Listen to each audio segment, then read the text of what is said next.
Just want to show you guys something. I bought some CV axles and at the Express Oil place. I didn't realize they did CV axles. They did a whole slew of things, but I bought the struts from Amazon, and I confirmed from Auto Shack that they would fit. And of course I bought some new tires. Can't tell them right now, but they're some type of tire from Walmart. Anyway, I had and the inside of the tires were really slick, so I needed to get it aligned. So anyway, interesting. I brought in the whole box, brand new, for Struts, and had them put on. And interesting enough, it doesn't look like they charged me for labor.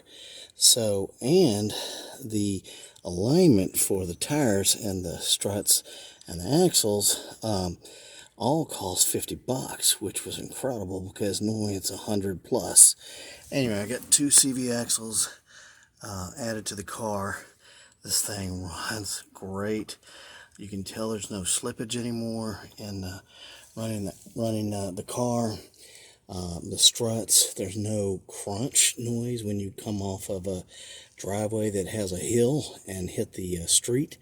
So anyway, I'll show you the details on the receipt and how much I paid for it. Just the CV axles alone for Ford, not including taxes, was over $800 if I had it done at Ford. You wouldn't believe the receipt, with struts added, CV axles, and alignment at Express Oil Change. So I'll show you here in a minute.